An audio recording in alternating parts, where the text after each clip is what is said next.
Assalamualaikum warahmatullahi wabarakatuh. Perkenalkan, nama saya Firita Andani, NPM 20211441, Prodi Ilmu Hukum. Oke, di video kali ini saya akan menjelaskan tentang stratifikasi sosial. Stratifikasi sosial berasal dari kata bahasa Latin, yaitu stratum atau tunggal, atau sastra atau jamak yang berarti lapisan. Dalam sosiologi, stratifikasi dapat diartikan sebagai pembedaan penduduk atau masyarakat dalam kelas-kelas secara bertingkat. Berikut ada beberapa definisi menurut para ahli. Yang pertama yaitu Pitirim A. Sorokin mendefinisikan stratifikasi sosial sebagai perbedaan penduduk atau masyarakat ke dalam kelas-kelas tersusun secara bertingkat atau hierarki. Yang kedua yaitu Kuber mendefinisikan sebagai penggolongan orang-orang yang termasuk dalam suatu sistem sosial tertentu ke dalam lapisan-lapisan hierarki menurut dimensi kekuatan, privilege, dan prestis. Yang kedua yaitu faktor penyebab stratifikasi sosial.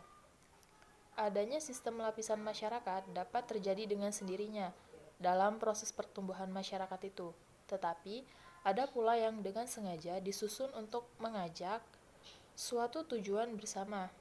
Mengenai sumber dasar dari terbentuknya stratifikasi dalam masyarakat adalah suku, bangsa, atau etnis, dan unsur sosial. Stratifikasi yang terbentuk bersumber dari etnis apabila ada dua atau lebih grup etnis, di mana grup etnis yang satu menguasai grup etnis yang lainnya dalam waktu yang relatif lama. Sedangkan stratifikasi yang terbentuk dari sumber sosial karena adanya tuntutan masyarakat terhadap faktor-faktor tertentu. Faktor-faktor sosial itu merupakan ukuran yang biasa ditetapkan masyarakat berdasarkan nilai yang dipandang berharga.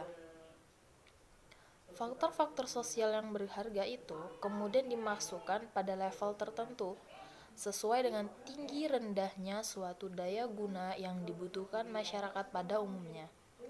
Faktor-faktor penyebab terbentuknya stratifikasi sosial dalam masyarakat didukung oleh perbedaan ras dan kebudayaan, adanya spesialisasi dalam bidang pekerjaan, dan adanya kelangkaan dalam masyarakat menyangkut pembagian hak dan kewajiban.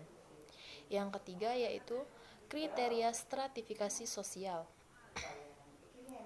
Ukuran atau kriteria yang biasa dipakai untuk menggolong-golongkan anggota-anggota masyarakat ke dalam suatu lapisan adalah 1. Ukuran kekayaan. Barang siapa memiliki kekayaan paling banyak, ia akan menempati pelapisan di atas. Kekayaan tersebut misalnya dapat dilihat dari bentuk rumah, mobil, cara berpakaian, serta jenis yang dipakai, kebiasaan atau cara berbelanja, dan sebagainya. Yang kedua yaitu ukuran kekuasaan. Barang siapa yang memiliki kekuasaan atau yang mempunyai wewenang terbesar akan menempati pelapisan yang tinggi dan pelapisan sosial masyarakat yang bersangkutan.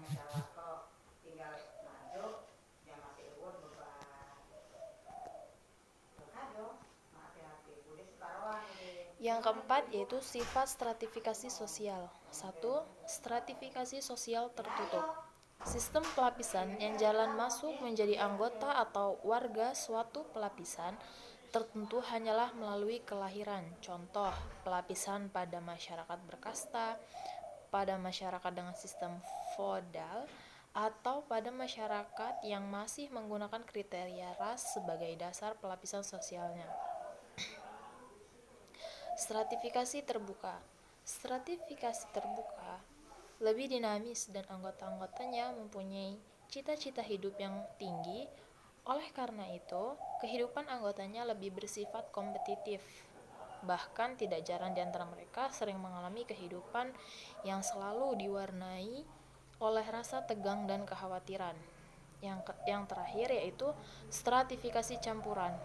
Dalam masyarakat terdapat unsur-unsur menggabungkan antara sifat yang terbuka dan tertutup. Misalnya, dalam suatu kelompok mungkin dalam sistem politiknya menerapkan sistem stratifikasi sosial tertutup. Namun, dalam bidang-bidang atau unsur sosial seperti ekonomi, budaya, dan lain-lain menggunakan sistem stratifikasi sosial terbuka.